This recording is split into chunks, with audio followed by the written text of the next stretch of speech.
വിദേശത്തുള്ള ഒരു സ്റ്റിവേഴ്സ് അസോസിയേഷന്റെ വകയാണെന്നും ഇപ്പോഴേ കേരളത്തിലെ സ്റ്റിവേഴ്സ് അസോസിയേഷന്റെ വകയാണ്, ബ്രദറുകാരുടേതല്ല. അത് അത്രയും കൂടി നിർത്തുന്നു. 25 സ്കൂളും 75 വർഷം പഴക്കമുള്ള ആശുപത്രി ഉണ്ടെന്നൊക്കെ നമ്മൾ പറയാം. ഇന്നും ഫിലിപ്പോസ് ഒക്കെ പ്രസ്താവിച്ചിട്ടുണ്ട്. പക്ഷേ ഇതിൻ്റെ കോടതിയിലേക്ക് വരുമ്പോൾ ഇതൊക്കെ നമുക്കുണ്ട് എന്ന് പറഞ്ഞാൽ ഇതൊന്നും ഈ പറഞ്ഞ അടിസ്ഥാനത്തിൽ ഇതൊന്നും നിലനിൽപ്പില്ല എന്നുള്ളത്. അതൊക്കെ അങ്ങനെ ആയിരിക്കുന്നത് തന്നെയാണ് നല്ലത്. നമ്മുടെ സംവിധാനത്തിൽ ഇപ്പോഴുള്ള അത് തന്നെ പോകണം. ഇതിനെ മാറ്റം ചെയ്ത് കുരങ്ങിൻ്റെ പൂമാല പോലെ ആയി പോകും. ഇതെല്ലാം സ്തംഭനാവസ്ഥയിലാകും. അത് അത്രയും നിങ്ങൾ ധരിക്കാൻ പറയും. പിന്നെ സഭകളുടെ സ്ഥലത്തിന്റെ പേര് ചേർത്ത് മണ്ണാർത്ര ക്രിസ്ത്യൻ ബ്രദറൻ അസംബ്ലി ഉദാഹരണം പറയുക. ഇത് പുതിയ ആശയമൊന്നുമല്ല. നോയൽ സാഹിബ് ഉണ്ടാക്കിയിരുന്ന 1920കളിൽ ഉണ്ടാക്കിയിരുന്ന രജിസ്റ്റേഴ്സ് മുഴുവനും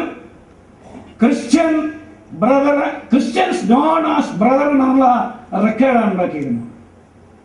അതുകൊണ്ട് ഇത് പുതിയ ആശയമല്ല. ചുരുക്കം പറയട്ടെ, എല്ലാ സ്ഥല സഭകളും അവർക്ക് താല്പര്യമുണ്ടെങ്കിൽ സമ്മതിക്കുന്നെങ്കിൽ സ്ഥലത്തിന്റെ പേര് ആദ്യം ചേർത്ത് ക്രിസ്ത്യൻ ബ്രദർ ചർച്ച് എന്ന് രജിസ്റ്റർ ചെയ്യണം, അസംബ്ലി വിടണം.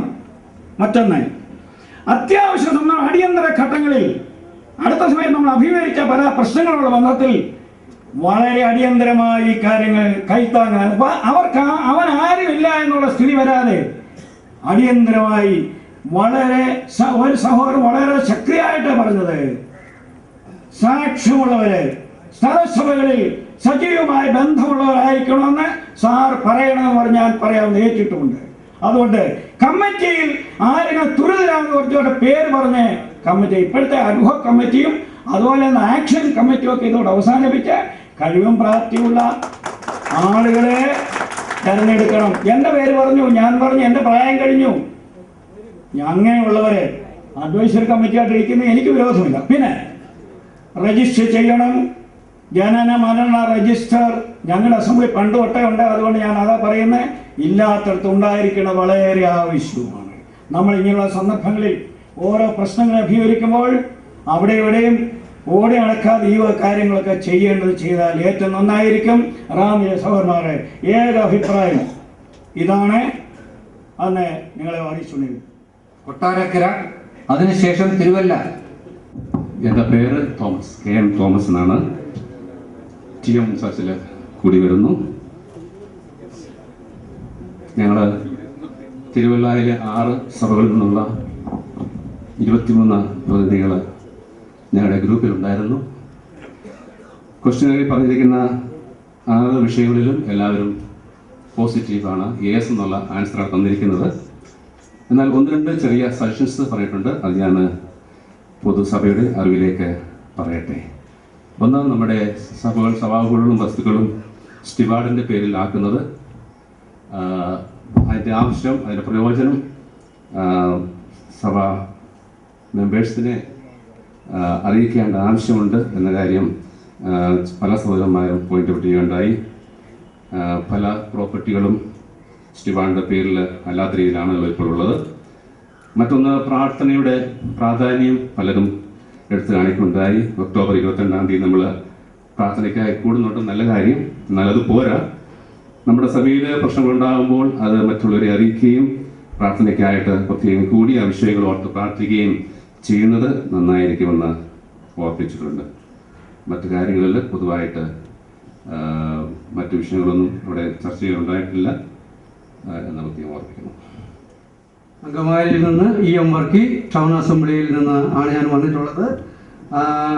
ഈ 6 ക്വസ്റ്റ്യനിലും ഞങ്ങൾ അവിടെ കൂടി വന്നവരെല്ലാം ഏകദേശം പോസിറ്റീവായിട്ടാണ് റിപ്ലൈ എഴുതിയിട്ടുള്ളത്. എന്നാൽ ചില കാര്യങ്ങൾ പറയണം എന്നാഗ്രഹിക്കുന്നു.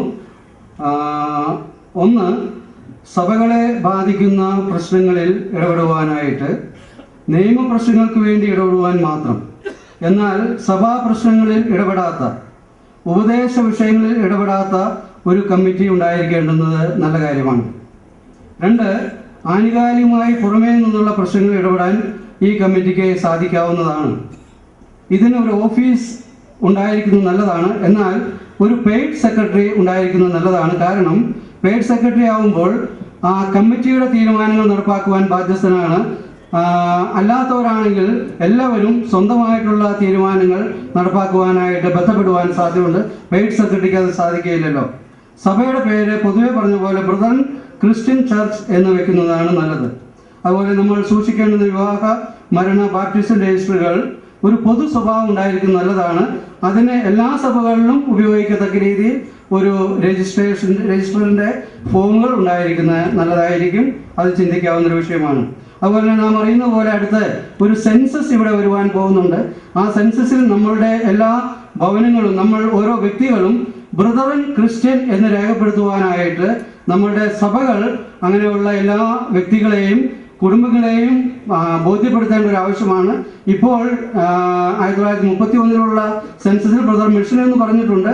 എന്നാൽ നമ്മൾ ബ്രദറൻ ക്രിസ്ത്യനാണോ, സിറിയൻ ക്രിസ്ത്യനാണോ, അല്ല വേറെ ഏതെങ്കിലും ക്രിസ്ത്യനാണോ എന്നുള്ള തർക്കങ്ങളൊക്കെ പല ഗവൺമെൻറ് ഓഫീസുകളും നിലനിൽക്കുന്നുണ്ട്. അതുകൊണ്ട് നമ്മളെല്ലാവരും ബ്രദറൻ ക്രിസ്ത്യൻ എന്നുള്ള രീതിയിൽ സെൻസസ് വരുമ്പോൾ രേഖപ്പെടുത്തുവാൻ തക്ക രീതിയിൽ നമ്മുടെ കുടുംബങ്ങളെ ആ കാര്യങ്ങൾ പറഞ്ഞ് സഭകൾ, പ്രാദേശിക സഭകൾ ബോധ്യപ്പെടുത്തണം. ഇത്ര മാത്രമേ ഉള്ളൂ. അടുത്തതായി കൊട്ടാരക്കര, അതിനുശേഷം പൊൻകുന്നം.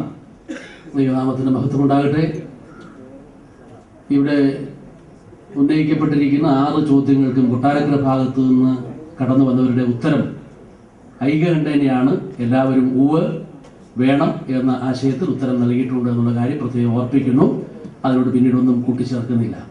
എന്നാൽ 2 പ്രത്യേക സജഷൻസ് ഈ ഏരിയ മീറ്റിങ്ങിൽ ഉണ്ടായിട്ടുണ്ട്. അതിലൊന്ന് സ്റ്റുവേർഡ് അസോസിയേഷൻ്റെ ഓഫീസ് കേരളത്തിൽ പ്രത്യേകമായിട്ട് ഉണ്ടായിരിക്കണം എന്നുള്ളതാണ് ഒന്ന്. മറ്റൊന്ന്, ഈ കമ്മിറ്റികളിൽ ഈ ഭാഗത്ത് ഉള്ളവർ മാത്രമാകാതെ ഏതെങ്കിലും ഒരു കമ്മിറ്റി രൂപീകരിക്കുകയാണെങ്കിൽ മൊത്തത്തിൽ പ്രാദേശികമായിട്ട് അതിന് പ്രാതിനിധ്യം വരത്തക്ക നിലയിലുള്ള ഒരു കമ്മിറ്റി ഉണ്ടാകണം എന്നും പ്രത്യേക സജഷൻ ഉണ്ടായിട്ടുണ്ട് എന്നുള്ള കാര്യം പ്രത്യേകം ഓർപ്പിക്കുന്നു.